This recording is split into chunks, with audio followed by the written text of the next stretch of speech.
Well, it feels like in a lot of ways we've lost what it means to be a man, what masculinity means, what it means to, just be a provider and have purpose and meaning.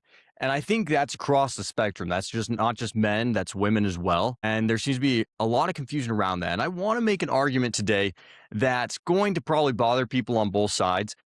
But nonetheless, I think it's the real issue that takes place. The right, not to make it political, but the right says men need to man up, need to step up.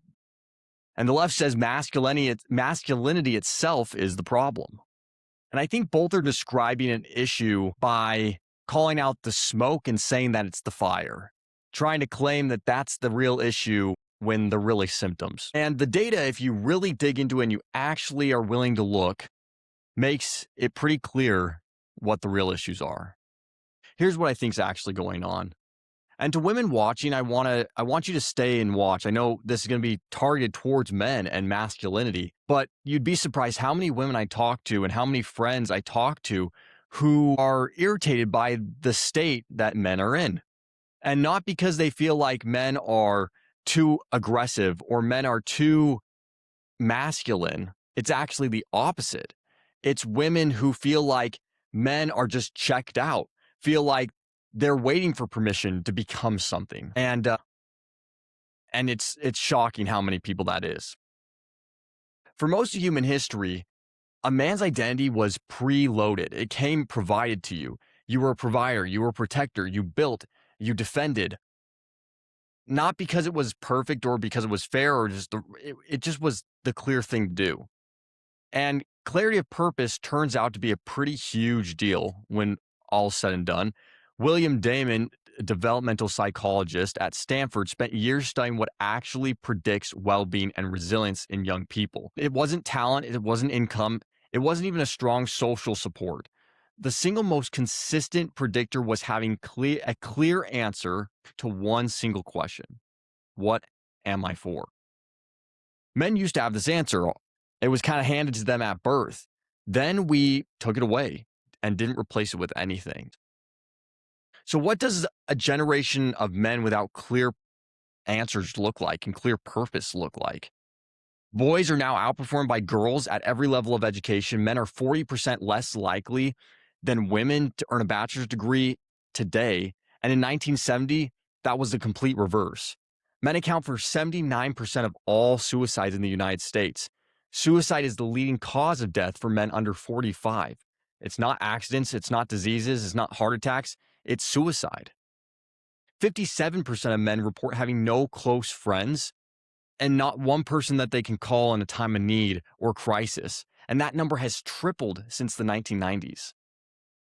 And then in 2019, and I think this is really telling and really gets down to the issue that we're seeing with men across the board, is the American Psychological Association released guidelines calling traditional masculinity stoicism and competitiveness. So these key ideologies and these key factors that make up men, they said the drive to provide as well, psychologically harmful. So you got to think about, what does that tell a 19-year-old trying to figure out who they're supposed to be, or even a millennial or a Gen Z or whoever, right? Somebody in between. What does it tell them when they're trying to figure out who they're going to be in those developmental years? Your instincts are the problem. Here's no alternative. Figure it out. That's what it tells them. That's what it tells them to go do. And that really is kind of that's like giving them a map with no directions, right? It's like showing them the entire world and saying, well, figure it out. You'll make it. I mean, that's pretty tough. When men lose purpose too, it's not like they just disappear or leave. They drift. And drifting men don't stay neutral. They find something to grab onto. And I think everybody does, but especially men, when we don't have something driving our focus, we can't just sit still. If you ever seen a classroom full of first grade boys, are they sitting still? No, they're all over the place. Unless you put them on, ADHD pills or something, then maybe they're conked out. But for the most part, men need something to be chasing. And when they don't, they will grab onto something. And this is where I think the conversation starts to go off the rails a lot. You see Andrew Tate and clavicular and all these influencers who didn't necessarily create this crisis, but they showed up into a room full of lost guys and handed them a map in essence. And when you're that kind of lost, when you don't know where you're going and you're drifting, you're going to take whatever comes to you. I mean, if you're a raft in the middle of the ocean, you're stranded, it's not like you're going to be picky about the boat that comes and picks you up. You're going to take the first ship back to the mainland, and you may never get off, unfortunately. And that's what we see in a lot of these cases. Even if the map is wrong, or even if the boat is wrong, even if the direction is not right, that's where they're going to end up. Viktor Frankl wrote about this. The will to meaning is the primary human drive, not pleasure, not power, but meaning. And when meaning is absent, people don't sit in the vacuum. They fill it with ideology, with anger, with belonging, through outrage, because at least that's something to be part of. The manosphere that we see now is not a cause. It's what the vacuum looks like when it gets filled with the wrong things. It's what it looks like when you don't have purpose and direction and high moral standards for men to chase after. And you don't fix that by fighting the symptoms. You fix that by going to the cause, right? You fix that by actually finding the key issue. And too often we are sitting on the sidelines or we're debating online all these symptoms of what's really a much bigger problem, that men don't know what to do with themselves. They don't know what to give them. They don't know what to give meaning and purpose to their lives for. Here's where I want to be a little more focused, because this is where the conversation usually gets lazy. Men are not wired to need dominance. I think that's where a lot of confusion happens. There's a big pitting of men versus women, where women and any minority group, you see this a lot, men and women being against each other, blaming each other for years of maybe wrongdoing or perceived wrongdoing or unfairness, unjustness, things that just weren't right. And what the research actually supports is self-determination theory. These are the key factors that matter: autonomy, competence, and relatedness, agency over your life, the experience of being good at something that matters, and real connection to other people. And when you have those, you can feel complete. Men used to get those from all three from the same place, right? Work, family, community, brotherhood. Hard things done alongside people in service of something beyond yourself. Those were the place they got from. They went to work, they spent time with their family. But now work is a Slack message, or brotherhood is in a group chat where nobody's actually showing up and doing anything. It's not real. It's not tangible. It doesn't feel like it used to. And what filled that gap? Optimization culture, body, status, aesthetics, wealth accumulation, travel content. The idea that if you just hit enough metrics, the emptiness will resolve itself and you'll feel better about the life that you're building. And you'll feel like you're going to reach that same purpose that your dad or your grandpa felt, but you're just filling it with these empty things. There's this concept called surrogate activities, things that mimic the structure of meaningful pursuit without actually being one. And that, in essence, is what I'm talking about.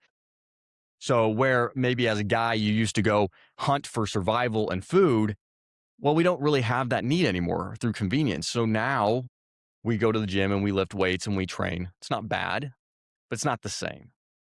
Building a personal brand is a surrogate activity for building something that outlasts you. A lot of times men wanted to build legacy. They wanted to build culture. They wanted to build something that their family could be proud of, that their sons could look up to, that their daughters could look up to. And now we build personal brands online and people for people, but it's not necessarily the same impact. Chasing status is a surrogate for earning respect from people whose opinions generally matter to you. Now we try to chase status and we try to look good online. We try to build up our name as best as possible. But are those opinions really the people who matter? None of it's bad, don't get me wrong, but it's nutrient sparse, right? We hear that all the time about nutrients versus non-nutritious. Like, you can eat a Twinkie, it is food. It does have some nutrition to it. Like it is calories. But is it really helping you perform better? Is it really giving you what you need to physically perform? Not really. And that's the difference here, is a lot of these activities have a lot of great benefits and can be good and can supplement what you're doing and can add to your life. but they can also just add a lot of emptiness and not really solve those key factors, as I mentioned before, which is autonomy, competence, and relatedness. It doesn't really solve those. It's just an added part. The gym I go to, it's interesting. Great buddy runs the gym, Fitness 1440. Go check it out. And I've gone to the gym for a long time. I've lifted. You lift around other people who are going and doing the same activity, but doesn't mean you necessarily know them. It's not like you're talking to them all the time unless you go with a group of friends.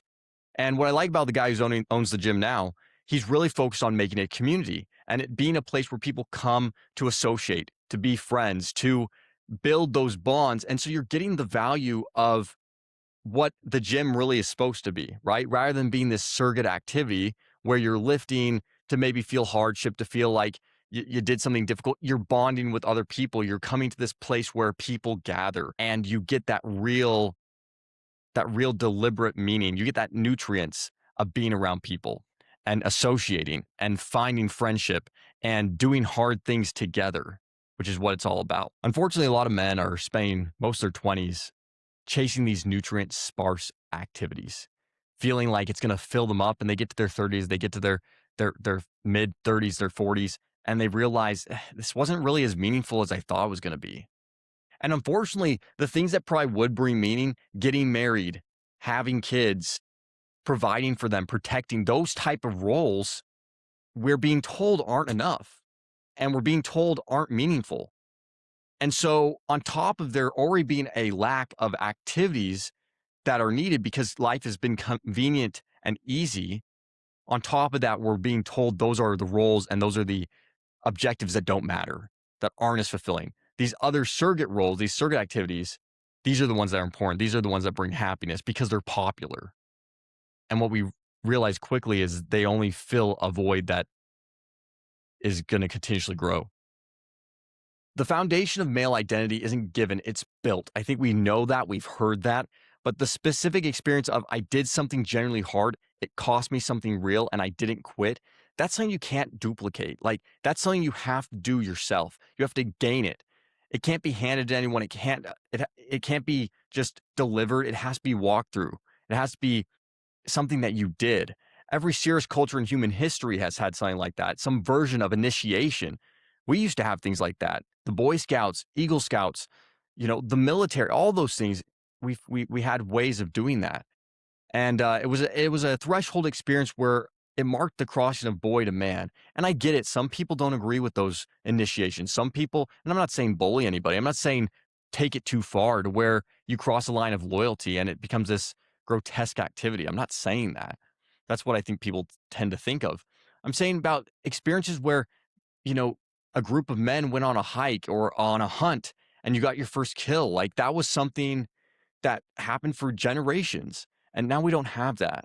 And if you think killing animals is wrong, okay, best of luck to you. I don't know what to tell you on that. But there's ways that men or boys turn into men, and that really has been taken out of our culture. We don't really have those initiation practices anymore where they feel like they've been mentored. That's really what it's about, right? It's the older generation reaching down and bringing the younger generation up and showing them a way forward and a way that worked.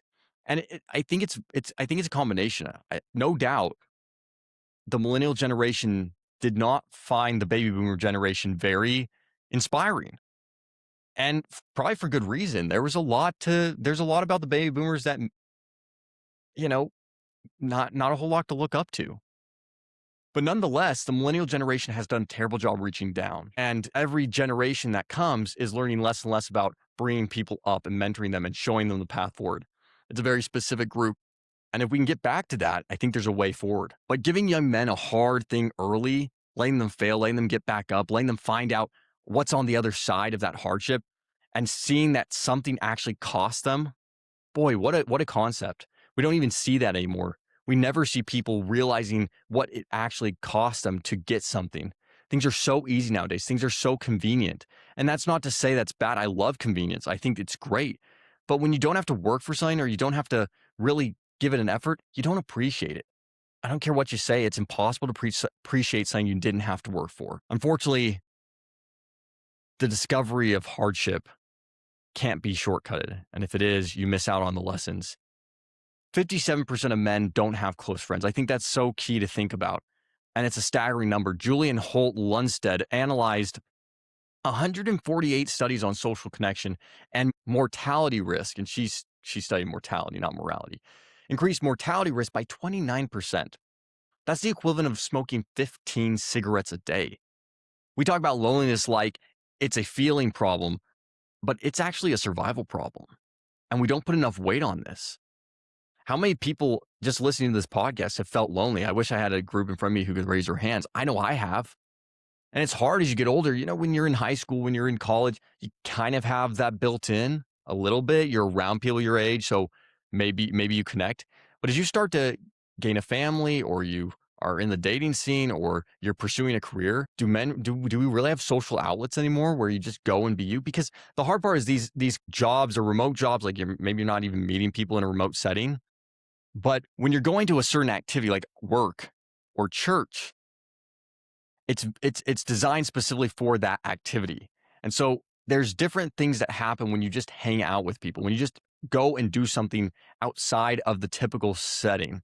There's so many people that I go to church with or I interact with where I don't even know what they do for a career or in their life, because I only see them in the lens of that activity we're doing. And once I've actually taken and gone to dinner with them, or sat them down on the podcast, or had a discussion with them, I realize so many things about them that we actually have in common, and things that actually make us really good friends. But I wouldn't have known that until I went and had an activity with them or spent time with them outside of the typical scene. And we're losing that, not just as men, but just as people in general. The sense of community, the sense of connection. With men especially, loneliness and friendship is built usually through, once again, shared difficulty. Side by side, we did something hard, we came out the other side, and now I know what you're made of, you know what I'm made of, and now we're loyal to each other, or at least a little bit. We've got a sense of connection through that. Loyalty is so huge for men. It's one of the biggest things they look for, not only in women, but also in other men. The military builds this, sports build it, trades build it, tight religious communities can build it. But the structures that used to create that bond have mostly disappeared, if you think about it, and nothing really has replaced it. We've added technologies, we've added these different forums of communication, but there's nothing really standard that a lot of men are going to and participate in, and able to, in a masculine way, connect and share what's going on in their lives. And unfortunately, that's a choice we've made by commodifying everything and leaving nothing that requires us to actually show up and be a part. And it's unfortunate because it's such a valuable part of the human experience. Men don't respond to prohibition, right? That was the last piece, really, is, a man has never genuinely been called forward or been inspired by a list of things he needs to stop doing. What works, and this is consistent across every tradition, is a positive vision, something that pulls you toward a version of yourself worth becoming. The man who carries more than his share and doesn't make a thing of it, strength and service, courage under pressure, reliability as a form of love. This isn't new. It's in the Stoics. It's in the scriptures. It's in every serious tradition that ever asked what a human life is actually for. We just stopped saying it out loud, without apology, without immediate softening, so nobody shifts it in their seat. I don't think most lost men are weak. I think they're disoriented. We tend to think disorientation is weakness, or they're just not that smart, or they're just soft. But if you're not sure who you are, you're not sure where you're headed, how can you be strong? How can you have a purpose and a passion and a vision? Those are the two options. If you get a map that's wrong, you're going to be lost. And if you get nothing, you're also going to be lost. That's not moral failure. That's predictable response to a specific situation. And when you start to realize that, now you can realize how to fix it. There are key core habits and behaviors that lead to a successful, purposeful man. We've seen it time and time again, but yet we seem to continually lose it and be running away from it. So my answer to all this is the response to disorientation isn't a longer podcast queue. It's not a better supplement track. It's not a more aggressive training program. It's not you having the best physique. It's not you having a great social media following. It's not necessary even finding the right ideology to plug yourself into. It's way simpler than that. Do hard things, find men who will hold you to something, and get clear on what you're actually for. The data on what's happening to men is not unknown or ambiguous or hard to find. It's there. The conversation about it is the thing that seems to be not happening. I'm interested in the one where we look at it directly, name it accurately, and build something real. This goes beyond politics. It goes beyond personal issue. This is a people cultural identity problem. And if we can find a way to build it back, make stronger men and stronger women, we're going to be a stronger society in general. If this hits something, share it with someone who needs it to hear it and needs to have a friend in their life. I think there's so many people who are lonely out there, especially men, and we need to connect. We need to build good relationships. We need to be able to work together and bring purpose back into our lives.